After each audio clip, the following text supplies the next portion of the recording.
The New York Islanders GM search continues. We'll tell you how it's going and why it will take longer than most fans want. We've got all that and more coming up on today's Locked On Islanders podcast.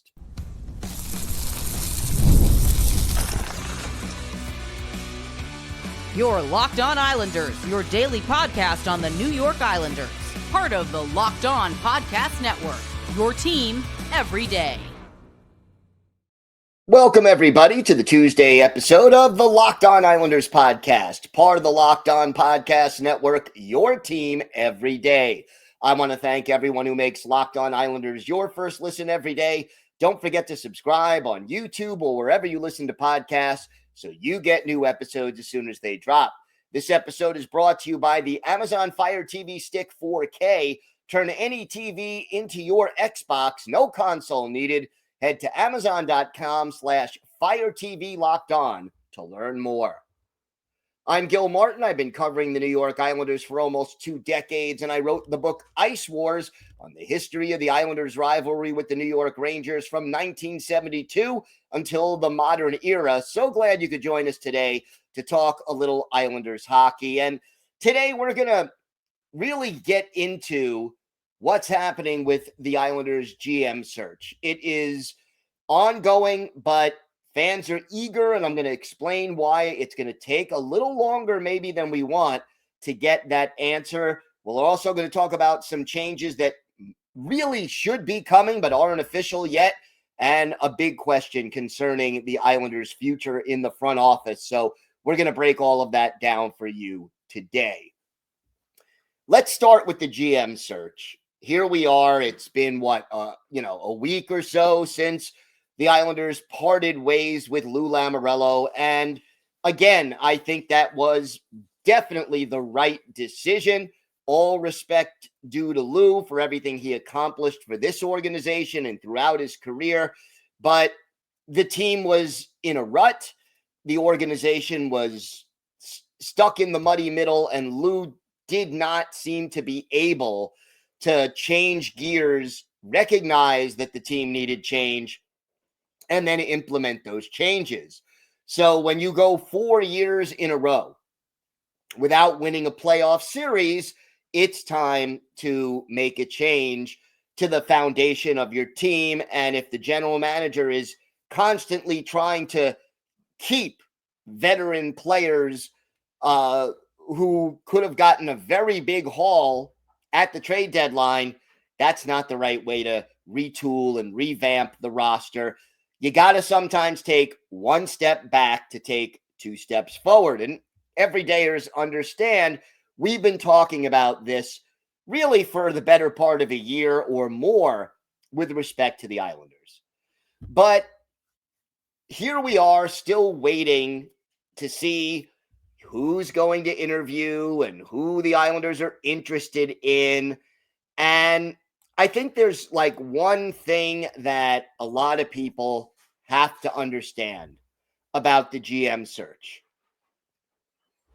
Generally speaking, when you want to interview a prospective general manager, you're either going to look at people who are now assistant general managers or people who are unemployed and have experience as either a general manager or an assistant general manager. But let's face the facts. If you want an up-and-coming young assistant general manager who may very well be ready, you're not going to pick a guy who's been on a losing team. The assistant general manager of the San Jose Sharks or the Buffalo Sabres, no offense to fans of those teams, but teams that have struggled over the long haul, teams that are not in the playoffs, they're not going to be at the top of your list. Maybe 1 or 2 such people might make the search if they have a longer term reputation. But when you're trying to add new ideas, you want to take those ideas from organizations that have been successful. So you have someone like Scott White, who is now the assistant general manager of the Dallas Stars and runs their AHL affiliate, the Texas Stars. You have Matthew Darche, who is the assistant general manager for the Lightning. Here's the deal with those people, though. As long as their teams remain in the playoffs, you can't interview them yet. You've got to wait until they're eliminated. So if you've got those kind of people at or near the top of the list of people you're interested in speaking to, you're not going to hire a GM until you get a chance to at least interview Scott White, okay? For example, you want to be able to do your due diligence, speak to all the people you want, and really pick the right person for the job. And so there's sort of this push and pull when it comes to the interviewing process. On the one hand, you know you need a general manager in place relatively quickly because you've got to make decisions on Kyle Palmieri and Maxim Siplikov and Tony DeAngelo, and you got to sign, Noah Dobson and Simon Holmstrom, who are RFAs. They've got to get new deals, or, you got to figure out how to handle it. Bridge deal, arbitration, trade, long-term deal. All of these are possible, but you got to figure out what you want to do and how you want to put your team together. You got to prepare for the draft. You've got to prepare for free agency. You've got to figure out, what happens to guys whose contracts have expired. I know Lou Lamoriello wanted to re-sign Kyle Palmieri right away, but does that mean the new general manager wants to sign Kyle Palmieri to the same kind of deal? The new GM may say, you know what, it's time for us to move on. Or the new GM may say, Kyle, you're welcome back here, but I'm only giving you a 1-year deal. $4 million, take it or leave it. Or $5 million, take it or leave it. That's the deal we're offering you. That's what we feel is best for this team right now. And then it would be up to Palmieri to decide if he could do better on the open market or if he wants to stay on the island. And again, these are all hypotheticals. We don't know for sure what's going to happen. But this entire thing, this entire process is going to take time. And as teams are eliminated, you realize, as of this recording, the first round is ongoing. There's not a lot of teams that have been eliminated yet. I mean, the Devils are down 3-1 in their series. But realistically, until teams start getting eliminated, then you can interview their assistant GMs or GMs or employees of any level and see if you want to, bring them in. So that is going to slow the process down a bit. Now, Andrew Gross of Newsday did report that Kate Madigan, who is working for the New Jersey Devils, will get to interview for the Islanders job, but the Islanders cannot interview her until the Devils until the Devils are out of the playoffs or win the Stanley Cup, whichever happens first. Devils are down 3-1 to the Carolina Hurricanes, but we don't know whether or not, when that series is going to end.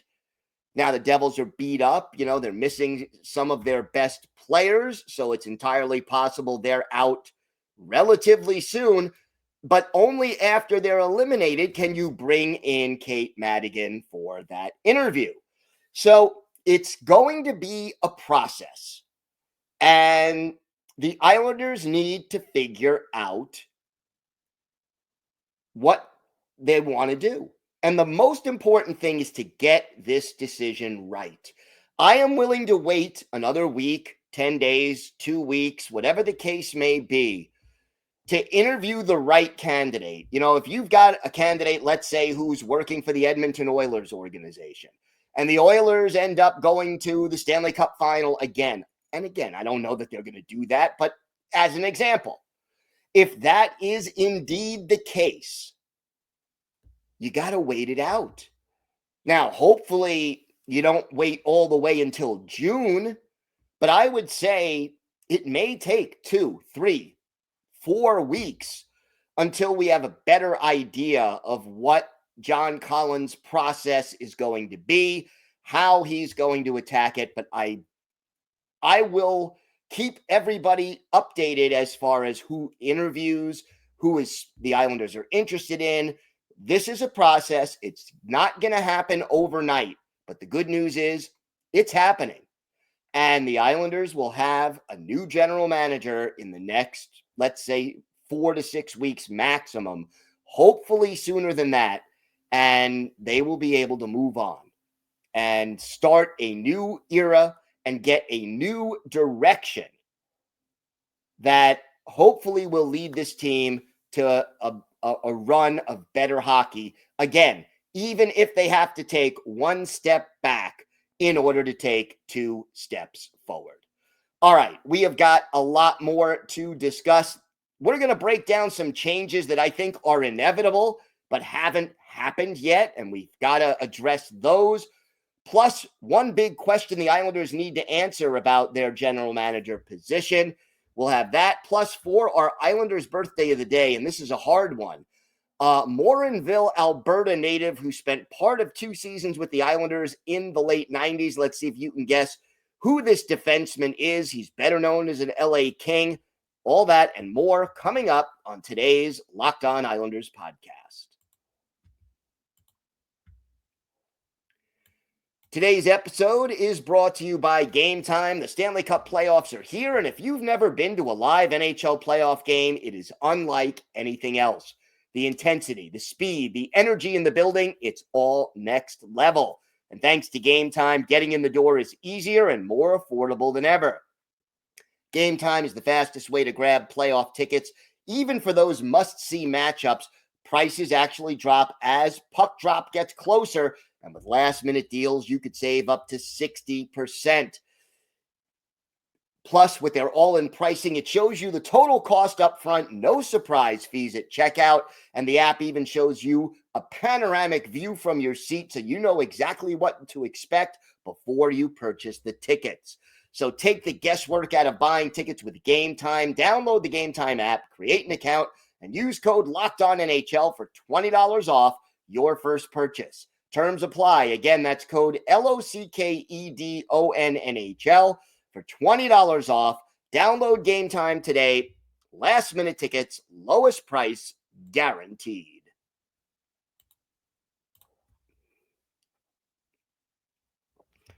I've been asked this a lot via comments, emails, direct messages, and I love hearing from everybody.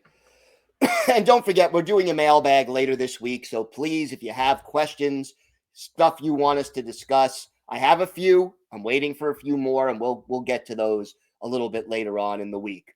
But there are some obvious changes that I think are inevitably going to happen in the next 4 to 6 weeks that haven't been announced yet. And the one I think people are asking me about most is the future of Chris Lamoriello, who is presently the general manager at Bridgeport. And I think it is inevitable that the Islanders will move on from Chris Lamoriello. First of all, the fact that they just let his father go, can't make this something that makes Chris Lamoriello feel good and comfortable, okay? Hey, you fired my dad, but I'm still with you. It's possible, but less likely. But I think the other factor is just how bad things have been at Bridgeport. This team, out of 36 home games, they set an AHL record for home futility by winning 4 games out of 36.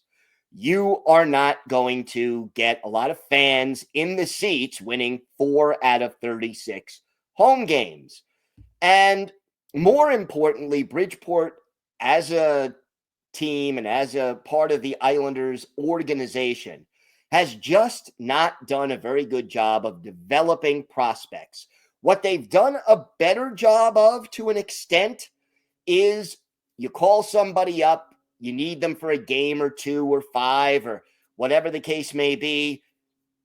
You plug them in and they're ready to go. They've been a little bit better at that, whether it was John McClain a year, not this past year, but the year before.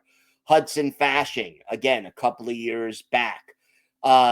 Isaiah George, Mark Gatcomb. But these guys are, at this point, role players, okay?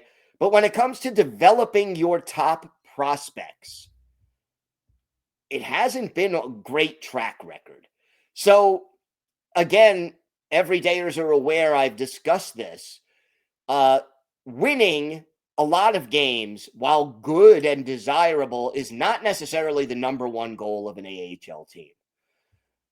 You want to win, but it's not the most important thing. The most important thing is to develop your prospects and to have your fill-in players when injuries strike or whatever ready to step in, be familiar with the style that the NHL team is playing. You plug them in. Liam Foudy, you plug him in for a game or 2, as the case may be, and he understands the system that the Islanders are playing in the NHL because they're playing a similar system in the AHL. It's taught to them well. He comes in, he plays a game or 2, the player he's replacing gets healthy, and you send Foudy back down. Okay? They've been okay at that, but the other stuff has been absolutely dreadful, and it wasn't just this year, although this year was by far worse than last year when they also missed the playoffs and finished in a distant 8th place. So I can't realistically, I cannot see how Chris Lamoriello returns as GM of the AHL Bridgeport Islanders. And another reason is this. When the Islanders hire a new GM later this month or next, or probably in May sometime, he or she is going to want to bring in people who he or she wants to work with. You want your own people in there. So, new GM probably going to have his own person or her own person to run Bridgeport. So I think that's inevitable. Although, as of right now, no changes have been made. The other 2 things are this. You've got John McClain, who is the assistant coach in charge of the power play, among other things. And you've got Tommy Albaline, who is the assistant coach in charge of the penalty kill. I don't have to remind Islander fans how bad the struggles of those 2 units were this season. The penalty kill and power play actually improved to 31st in the league. The power play, a dreadful 12.6% success rate this year. The penalty kill only killed off 72.2%. No Islanders player had more than 5 power play goals all year. And you remember that both of these guys, Tommy Albaline on the PK, John McClain on the power play, both of these guys are Lou Lamoriello people. They had a relationship with Lamoriello as players on the Devils, and that's their connection to the Islanders organization. Well, Lou isn't there anymore. So again, there's no move that's been made yet. But if Patrick Waugh stays, I get the feeling he's going to want to bring in assistants that he chooses. He only has 1 assistant that he brought in. The other 2 were holdovers or hires by Lou. Or if there's a new GM and a new coach, they are going to want to bring in their own people. And that's only fair. That's generally how it works. So no moves have been made on John McClain. No moves have been made on Tommy Albaline. And again, I don't like calling for people to lose their jobs. That's just, anyone who has been fired or let go from a job or laid off understands that's no fun. And that it has real world consequences for people, their families, their kids, everything. But at the same time, based on the performance of special teams units, based on the fact that these people were associated with and brought in here by Lou Lamoriello, they had no prior relationship with Patrick Waugh. They wouldn't necessarily have a prior relationship with the new GM and or the new coach if that's the direction the new GM decides to go in. It's highly, highly likely, not guaranteed, but highly, highly likely that Tommy Albaline and John McClain are not going to be back next year with the New York Islanders. Now, who knows? If Patrick Waugh is retained, maybe he really likes those two guys, enjoyed working with them, and wants to continue. I'd say it's unlikely to work out that way, but not impossible. But I'd put the odds at 97, 98% that there will be new assistant coaches, regardless of whether Waugh is retained or a new coach is brought in before training camp opens in September. So Chris Lamoriello, John McClain, Tommy Albaline, still officially employees and members of the Islanders organization, but more likely than not, they will not be for much longer, and we'll see some more changes. And look, the power play and the penalty kill, it's part talent, it's part strategy, and it's part execution. So the strategy has to change, and hopefully it will. The approach has to be different because what they were doing wasn't working, and maybe they need better players to make those moves. But, J.G. Pageau has been part of a successful penalty killing unit for many years, even here on the island. There's just got to be change, and hopefully we see it soon. All right, more to get to on today's show. We're going to discuss one important question that the Islanders have to answer when hiring a new GM. We'll talk about that. We'll have our Islanders birthday of the day and more next on today's Locked On Islanders podcast. Today's episode is brought to you by FanDuel. The NBA playoffs are here, and FanDuel is giving new customers an incredible way to get in on the action. Right now, when you join FanDuel and place your first $5 bet, you'll get $250 in bonus bets if your bet wins. Again, $250 in bonus bets if your first $5 bet wins. I love how FanDuel makes betting so easy, whether it's picking my favorite team or diving into player props. From three-pointers to steals to assists, FanDuel has so many ways to bet your favorite player props. Plus, after the game tips off, you could even combine live prop bets into a same-game parlay for a chance to win big. So, don't miss out. Head to FanDuel.com and claim your $250 in bonus bets today. Again, FanDuel.com to claim your $250 in bonus bets. Do it now.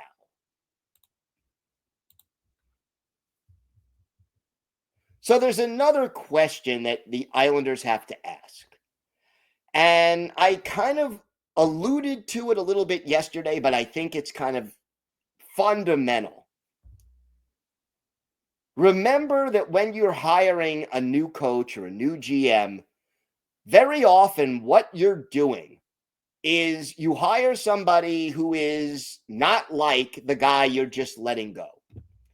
So it's easier to talk about in coaching terms. If the previous coach was a player's coach and you feel like there wasn't enough discipline, usually you hire a disciplinarian or a tougher guy who's no nonsense with his players. Or if the guy you let go was cracking the whip on the players, so to speak. You bring in a player's coach who can relate to the modern player. You're always hiring the opposite of what didn't work just before. The question that the Islanders have to figure out is, are you going to hire one person to be the president and general manager of this team, which Lou Lamoriello did, or do you go with two different people? And I think they'll probably go with two different people, although, again, we don't know. One is for the reason I just said.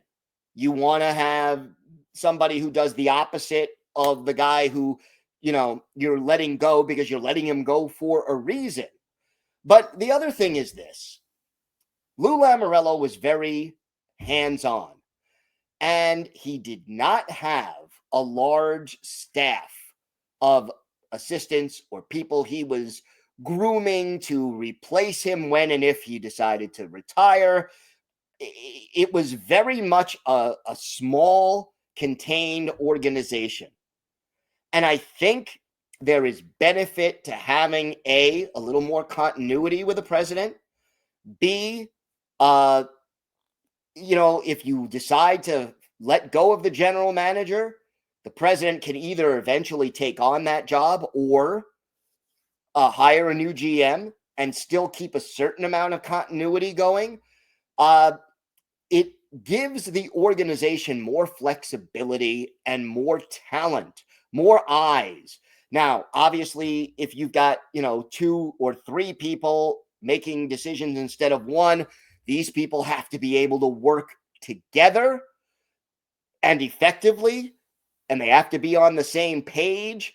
But again, if you hire a president, the president then will probably hire the GM in concert, probably with John Collins, or you could hire one person to do both.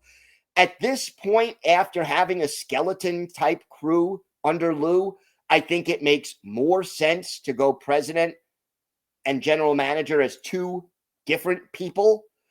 But if you find the right person, an experienced person who can handle both jobs, I'm open to it. I'm not ruling it out. I just think, again, you want to do things differently from the last regime, and therefore you're more likely to go two different people. But the Islanders have to answer this, and it may very well affect who is willing to take the GM job or the president's job or both, depending on what the power structure is and who they have to work with.